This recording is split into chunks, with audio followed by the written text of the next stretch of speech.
I'm just gonna say this because if you watch it back later, it'll be weird just me sitting here staring at you. Hmm. I've got a bright light on me right now that I usually use for still photography, but I guess it'll work for this because the lighting in here is pretty bad. Um, I'm gonna see if anybody actually joins in. I figured maybe you guys would be on your mobile phone. That's why I'm doing this portrait.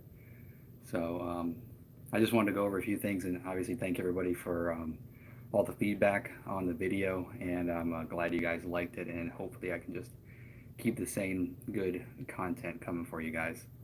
Um, and I'm going to go over a few things that weren't touched on the video and also let you take a look at the buyer's order that I have too. I know some people might be in, yeah, just to be full disclosure, that's kind of the cool stuff that I was always looking for on, YouTube whenever people were, you always wonder, and it's kind of fun to see this kind of stuff. And I think that's why this video is taken off.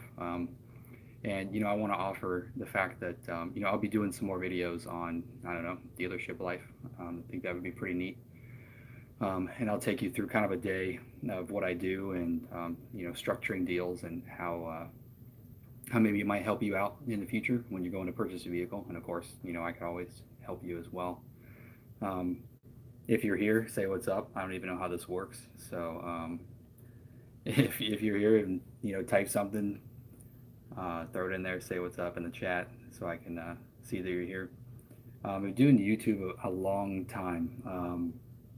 I mean, if you went back and looked at some of my videos, they've been around for probably 10 years. Just for fun, just to actually share it, things like that back in the day when there wasn't really a whole lot of drop boxes and things like that where you could share videos. Into just about, everything racing and building cars and shooting guns and just doing fun stuff, well, mostly RC, helicopters and drones and things like that. So you might find a little bit of that on my channel as well if you're interested. But just recently decided to do the kind of vlog thing. I've been taking pictures and doing video most of my life, and it's kind of right up my alley. I do a lot of it with work as well. Being the internet manager, I'm also kind of like the business development center. Being a small dealership, I'll do a lot of pictures for the websites and do the marketing and do cool videos. Flying the drone around the dealership, things like that. So anyway, what I wanted to, hey, what's up? I don't even know how to say your name. Donson? All right, don't hit me. Donison. Yeah, and if anybody has emailed me, I've tried to respond or at least say that I'll get back to you tomorrow morning or when I'm at work. There's not a whole lot of things that I can do when I'm not at work. I don't have any of the numbers in front of me. Plus, I work, anywhere from 9 to 11 hours a day. When I get home, I kind of want to spend the short amount of time with my family that I can. If you haven't emailed me yet and you want to know something about what you can do, email again. I'm actually getting quite a few in, and I've got to kind of do it between my normal daily routine. And I don't have a problem doing that if you're just patient with me. I'd be more than happy to help out. It's again, it's either my name, Luke, Luke, at WellsMC, WELLSMC.com, or the channel name at gmail.com, if it's easier. And anyway, so in my video, I didn't mention that it was a 10,000 mile a year lease. So of course, I was just so used to assuming that, because when you get a cheap lease, it's usually the low mileage one. There's 3 different mileage. Hey, what's up, man? There's usually 3 different mileages that you can do: 10,000, 12,000, and 15,000. So the lower the mileage, of course, the cheaper the lease price. Another good thing that's going to work out for me in the long run too is I don't use a whole lot of miles. So whenever whenever I come out of the lease, I'll actually be in a rare situation where you actually have you're in an equity position when you come out. And kind of how I figured all this out before I went to go do the lease was I looked at what a 3-year-old Hellcat Charger would be worth in 3 years. Well, basically a 3-year-old Hellcat Charger was worth now with about 20,000 miles on it. And at auction, they're going for, 40, anywhere from 46 to $48,000, and that's auction price. That's not even retail, dealership, private sale, or anything. So at the end of my lease, let me get out I actually have my paperwork here. Let's see if it's anywhere on this sheet right here. Residual value. So it's residual values 44. So that means that I can buy the car for 44 if I wanted to.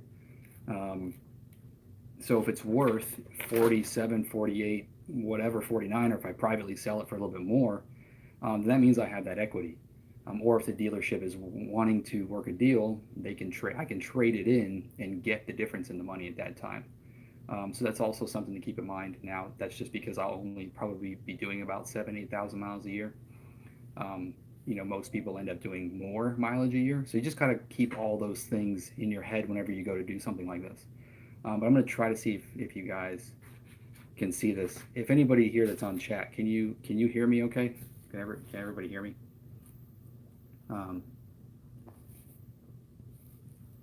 I would assume so, I guess. Okay. All right, cool. Hopefully you can see this. You probably can't see all the little odds and ends here, but I'm going to try to get it in here to this camera. I'm just using my phone right now. But let me see if it'll focus. There you go, if you can see that. So that's the payment right there. Base payment $467, taxes $500.41. So it is true. I got the whole the whole buyer's order right here that shows everything. So I just wanted to validate the fact that I wasn't just BSing.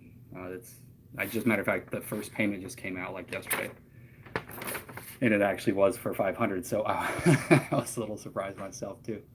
But if you guys have any questions for me right now, that'd be cool. I could answer them. And if not, if you hit me up on email, I'll try to get back to you as soon as I can. And I just wanted to say thanks, and I'm going to try to keep the content coming. I'm going to try to do at least one video a week, and it's probably going to be released on Sunday. Good question. That's pretty easy for me though. I've got a family, so I think, I don't know if you guys can see it, but he just asked me if why I got a Charger over a Challenger, and for me it's my family. It's actually funny. I've got a car seat in the back right now, and even my Scat Pack, I'd go to the track and I'd have a car seat in the back smoking people. There's something to that I love doing, and I've always been a four-door guy. I don't know if you watched my other video on my Scat Pack, but it shows or it tells a lot more about my history. And I've always been a four-door guy. I had a Neon SRT4 that was an 11-second car for like 10 years. And before that, I had an Eagle Talon Turbo, kind of like the Mitsubishi Eclipse, like the 1990 model. I had a Dart. I had two other Chargers. I just like the convenience. I like to open the back door if I need to throw something in. I always like the fact of being able to just take somebody with me, and now that I have kids, it just works out better. And honestly, I like the looks better. I know there's a lot of people that are going to disagree with me on this, but a lot of people that will agree with me. I have the utmost respect for muscle cars and the old school look. I just don't like it on this one. I'm not a huge fan of the Challenger over the Charger. I've always liked the more sleek look and that kind of thing. When I look at the Challenger, it reminds me of an old car, like an older muscle car. And I've just never been into them. Like, I can watch them go down the drag strip and be like, damn, that's a badass car. And talk about them. My buddy's got two Dusters, 71 and a 73, and they're awesome cars. But I'm just more of a Charger guy. So no hate whatsoever, but I'm just a four-door guy. I like the convenience. So that's all, really. I'm trying to think of anything else that I wanted to talk about, but if you got anything you want to ask me now, hit me up. I'll probably be doing, I definitely want to do more videos on the car itself. I'm going to get some cool kind of hype shots going, or hype videos going. I know you guys want to see the car. I want to do some videos on the car. If you see MK6 guy commenting in here, you should check out his channel, because he's got a lot of really good stuff on detailing.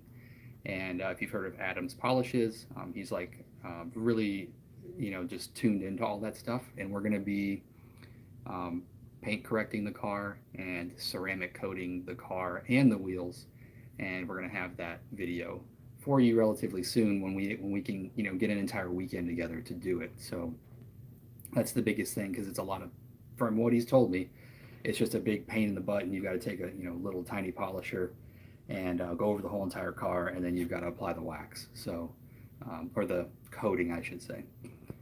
So anyway, we'll have that coming up relatively soon, and I just want to do some cool videos. I've got a drone, Mavic Pro, and do some cool videos of it. And I've got another SLR camera, so hopefully you can have some cool shots. And I'll be going to the track with it at the end of September. So we have a local 8th mile track on the Sebring International Raceway, if you're familiar with that. It's a 12 hours of Sebring. Matter of fact, that picture behind me, if you can see it, is a picture I took. Oh, I can zoom. Look at that. Ooh. That was a picture that I took. Whoa, whoa. Don't do that. What the heck? How to do that? That was a picture I took like 15 years ago at the Sebring races. Wow, I'm showing my age now. Anyway, there's a couple more around here, but it's actually on the main strip of the 12 hours of Sebring is the 8th mile. So I'll be going there and stretching its legs for the first time. It's interesting having the Hellcat, go over in the Scat Pack. I haven't even been able to feel the horsepower. I haven't even been able to feel the dig, the launch. I know it's got a crazy launch in it with all that horsepower. But it's so far it's been pretty useless. Under 45. So even if you try to start out nice and easy and then you get into it, it's going to rip the tires loose. So I know that's a terrible problem to have, right? But it really would be neat to finally see what it's got low end. So we'll be doing that September. It's September 27th or 28th. It's that Thursday and that Saturday. So if you stay tuned, that video will be up. So anyway, just wanted to hit you guys up and thank you. And I'm rambling on now. So I'll catch you later, and stay tuned for the videos. Should have another one out Sunday. If you got any other questions, leave a comment. Talk to you later, guys. I'm going to say subscribe and like everybody else. Thanks, guys.